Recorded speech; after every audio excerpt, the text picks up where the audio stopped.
Welcome to the Michigan Golfer Show. Join us each week as we explore the people, the places, and the events that shape our great game. Hi, I'm Jennie McCafferty with the Michigan Golfer, and with us today is Chris Wilczynski, a golf course architect, and we are going to talk about his own firm, which he started after 20 years with Art Hill, Steve Forrest and Associates in your CW Golf Architecture. Is that right? Yes. Yep. Yeah. CW Golf Architecture. Yeah. So this kind of happened when the boom times in Michigan golf changed, and that must have been a dramatic decision. Yes. Tell us about that. Yeah, great question. It was, like I said, we were super busy when I worked for Arthur Hills in the mid-2000s, right up to about 2007, 2008. The economy started slowing down. We had to start getting rid of part of the design staff. I was a partner in the firm. And in 2010, there was I think Sean Smith was the last design associate, and then the partners were still there. And 2010, I think it was around May, myself and Drew Rogers, which were both longtime partners, were pushed out the door. I guess our partnership was removed, but not in a bad way. I still have a great relationship with Art and did at that time. It was just the unfortunate part of the business, and there just wasn't enough work for us all at that time. So May 2010, you more or less lose your job, and my plan always was to go on my own at some point. At that time, 2010, I was 40 years old. My plan was probably to do it when I was 50. So it just kind of propelled that, I guess, earlier than I intended. But on the backside, it's probably one of the best things that's ever happened to me, because I was able to go out on my own, and do my own thing. When I left Art's office, he gave me some work. There was a project that I was working on in Buffalo, New York, that he let me take, and there was others that we continued to work on together for a few years. But it really allowed me to I guess, go out and build the confidence that I could do it on my own, and especially do it, start it in a really bad time within our economy, or within the economy in general, as well as the golf business. That had to be scary to start because the economy was going down. Yeah. It was super scary, and I kind of had a choice at that time. Should I continue to pursue my profession, what I've done for the last 20 years, or should I go in a different tangent and study? I studied landscape architecture at Michigan State. Some thoughts were, should I study more traditional landscape architecture or do this? And at the end of the day, this is what I've done my whole life. This is all I know, or what I know best. I had 20 years of relationships in our industry. That helps a lot. So it wasn't like I was starting a business from scratch that I knew nothing about. I was very seasoned in the industry, but anyways, it gave me a ton of confidence to know that I could do that, especially during downtimes. And then just to have the autonomy to as a business person, to make your own decisions and do what you think is best for the client or for the job. That's very, very rewarding. And then just to, again, be able to get work on your own and complete that work is it's an awesome process.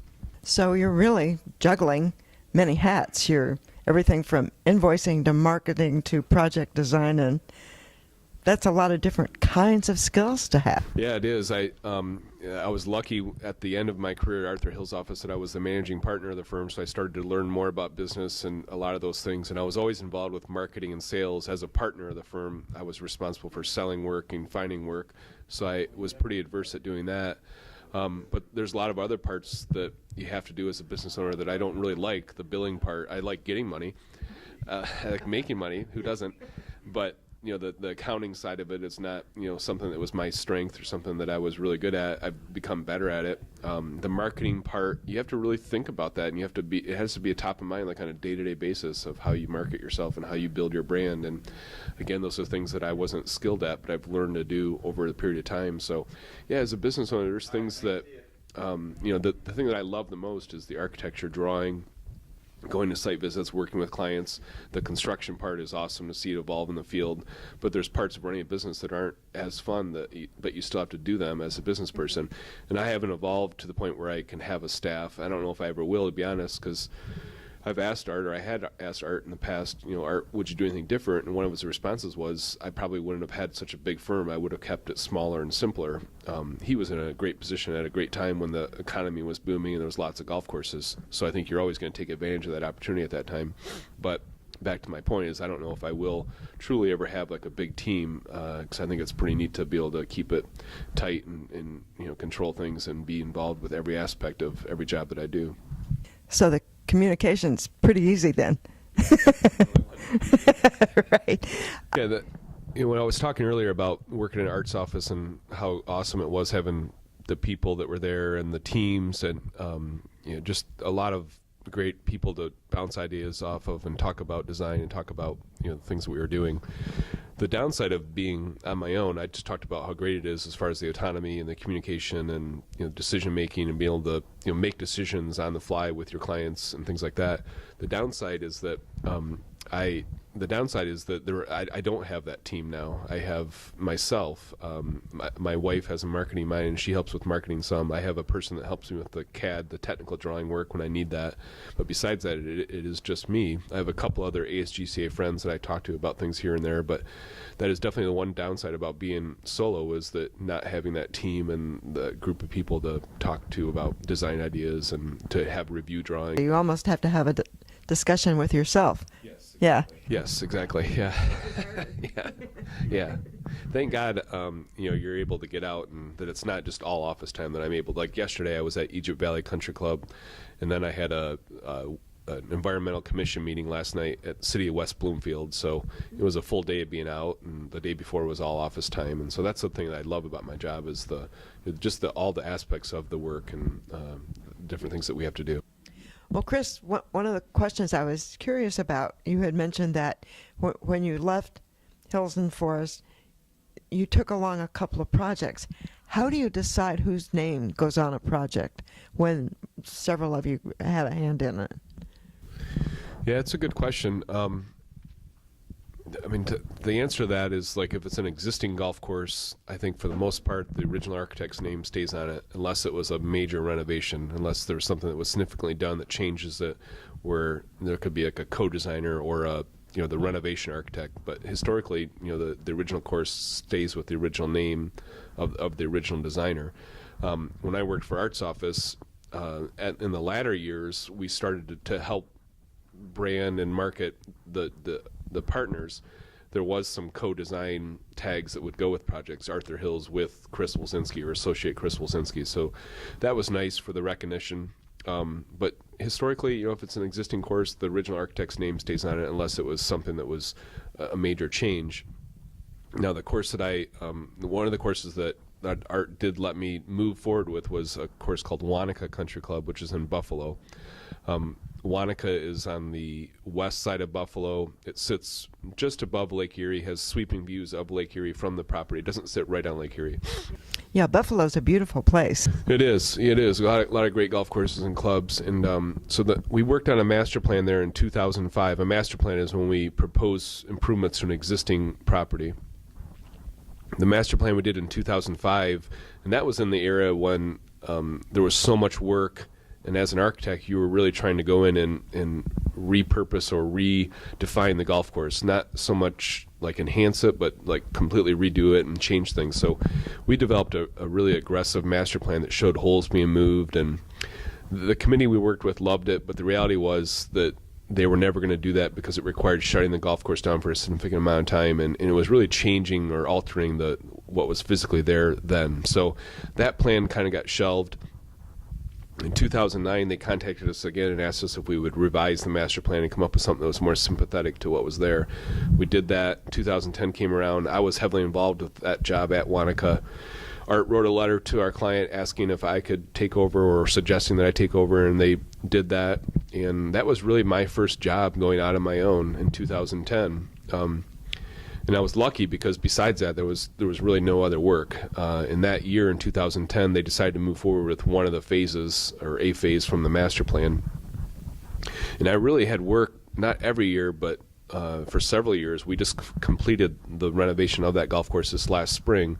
So it was a 9-year project. Oh, yeah, that took a while. Yeah, 9 years. We didn't have a phase every year, but most years we did like a spring and a fall phase. And it by no means was it the ideal way to renovate a golf course, because we did significant renovation work, but it was what needed to work for them.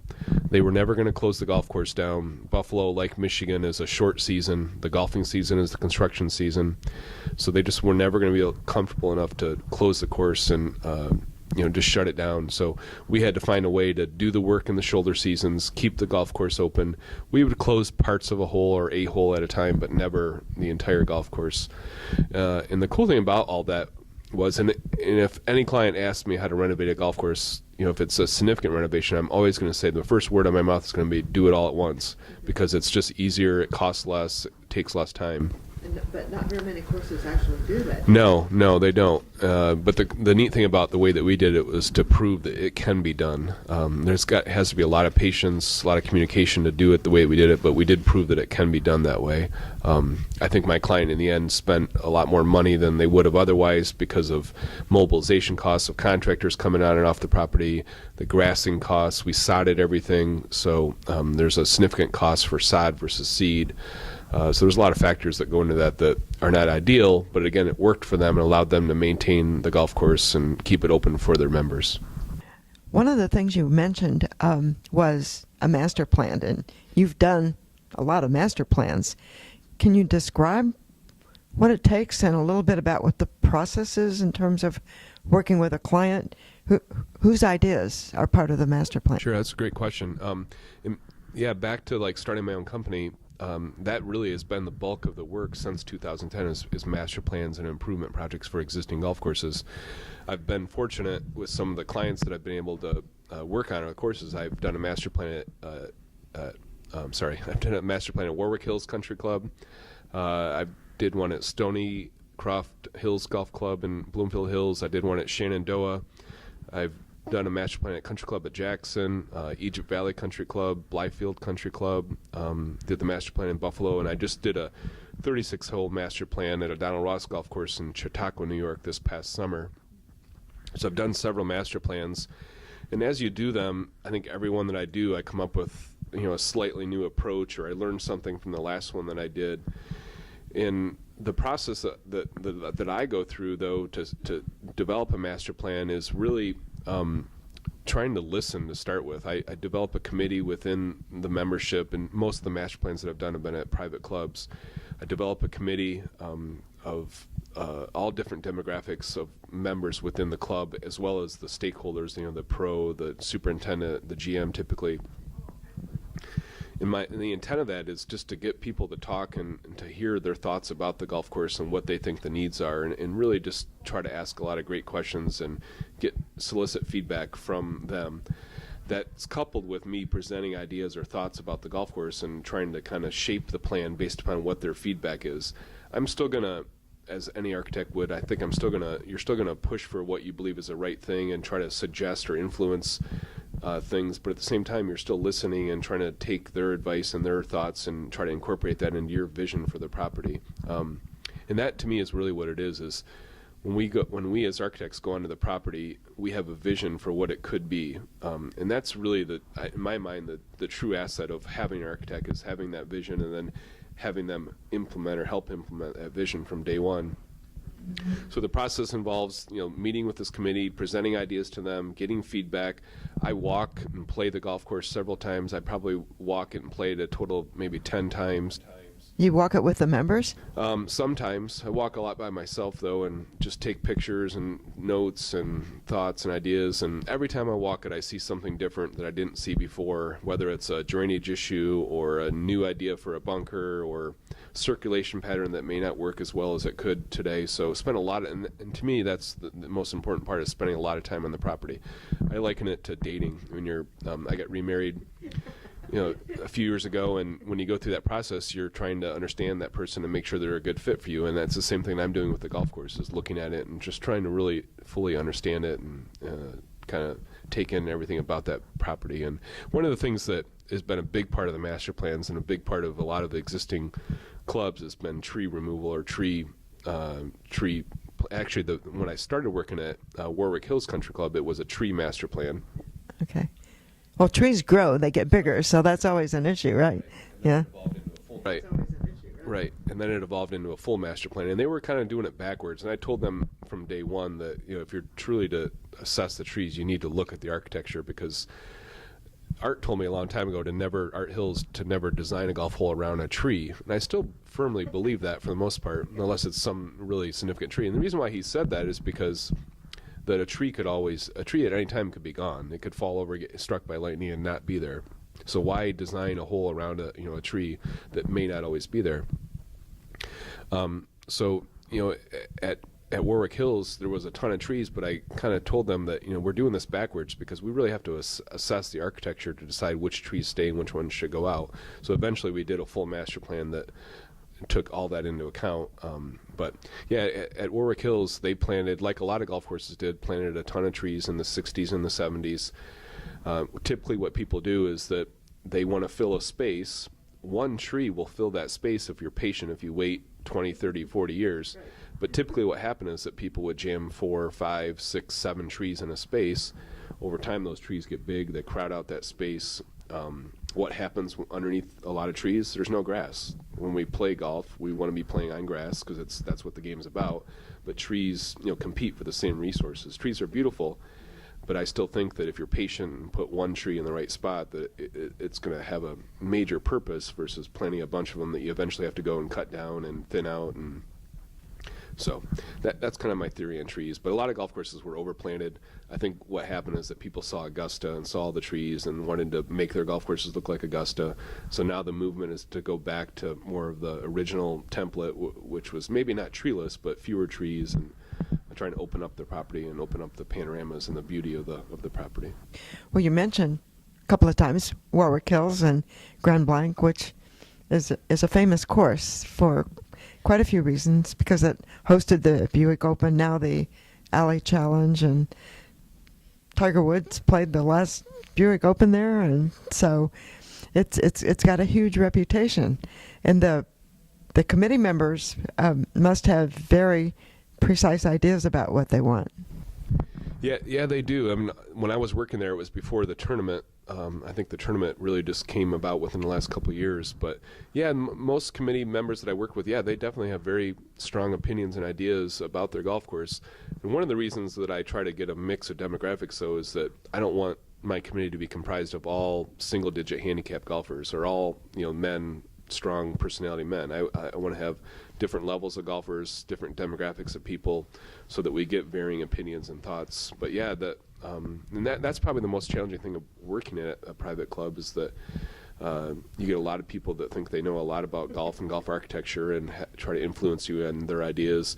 And a lot of it's based upon their game, or how your changes may influence their game or their competitors that they play against, and things like that. I mean, I've heard over and over about trees, like, you can't take that tree down because when I play Bob, he's always over there in that tree, and if you take that tree down, it's going to make it easier for Bob, and he's going to beat me.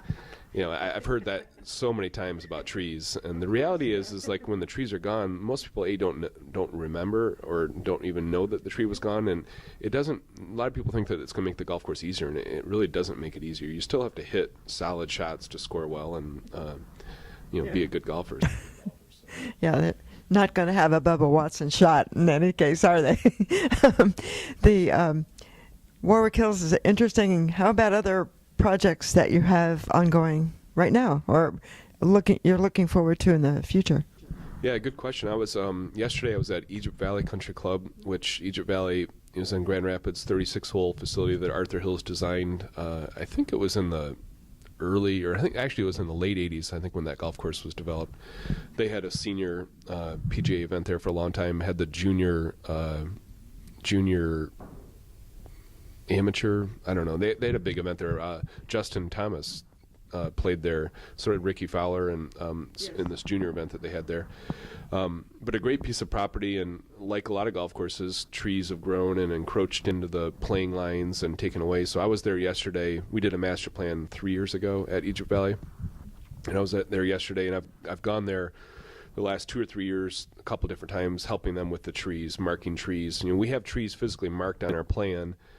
But then when you go out there and look at trees and look at areas, you may change your mind. So that's what we were doing yesterday, is looking at trees, assessing which ones should be removed and which ones should stay. And I work hand in hand with the golf course superintendent, Jeff Holmes, there. And that's typical of most of the work post master plan, is it's always me working hand in hand with the golf course superintendent. They're the person that's there on the site, and they know the golf course and the property the best. And I have my opinions, but I always typically refer to what they think is best for the golf course. If there's things I feel strongly about, I'm going to push for those things. But again, they know the property best, and they know the membership best too, and what they're willing to accept and not accept. And with tree removal, I think we've all learned that it's kind of a metered thing. If you take a tree down, you can never put it back. So let's go slow. Let's kind of walk through this until we pick up some speed and prove to people that this is the right direction to go in. But at Egypt Valley, I talked to Jeff Holmes yesterday, and we've done several tree removals or holes where we've removed trees. There was a iconic par 3 at Egypt Valley. I think it's on the Valley course. It's the third hole, and it's the hole that has the silo, the old barn silo next to the tee, and there was 2 massive oaks that sat up right next to the green. And I think a lot of the members in their mind, those were sacred trees. Well, we ended up taking those trees down this past spring. They were, from an agronomic perspective, they were way too close to the green. There was roots in the green, shade on the green. There were oak trees, so there was a constant litter of acorns. Those trees are gone. There's beautiful oaks behind them and to the left. And most people don't even recognize that they're gone because of the other trees around there. The playability hasn't been enhanced dramatically, and the health of the grass, the health of the green and the surrounding area is dramatically improved. And that's really what we're trying to do with the tree removal work, is to enhance playability, enhance the beauty of the property, and also, again, probably most importantly, is enhance the turf grass conditions. And because trees compete for the same resources grass do, and they typically outcompete the grass. Right, yeah. You never think about that when you're playing, but when you're in charge of that grass, it makes a big difference. Yeah. One case that came to mind a few years ago, there was a tornado that went through Benton Harbor and took out 1,000 trees at Point of Woods Golf Course. Have you ever had to deal with a situation like that? No, I guess not to that degree, but I don't know how long ago it started, maybe 10 years ago. The ash borer, it could have been longer, 15 years, came into Michigan, or this geographic region, and literally wiped out every ash tree. And ash trees were a prolific tree. They were planted, they were a great tree, they were healthy. They're not healthy now, but at that time they were healthy, they grew fast, and they were good golf course trees. So golf courses had to eradicate pretty much every ash tree that was on the property. The same thing kind of happened with that Imprellis product that was used. It was a chemical that was supposed to be sprayed on the grass to kill POA and kill weeds out of the grass. Later they found out when you sprayed it next to trees that it killed trees, primarily evergreen trees. So there were a lot of golf courses that lost several of their evergreen trees throughout the property. So those are the things you have to deal with sometimes, like a tornado where there's a disease or something that takes out several trees. Typically, when we take out those trees, you don't really need to replace another tree. Sometimes you do, because there may be a great spot for a tree, but typically fewer trees, you're not going to miss them when those trees are gone, and it opens up the property and makes it more beautiful, I guess. So we're typically not working to try to reforest the golf course. We're really trying to subtract and try to highlight the better trees or the good trees that are there. Chris, I'm so impressed with all the different kinds of things you have to think about. And we've just been talking about trees, never mind bunkers and some other things. Congratulations, and thank you for talking with us.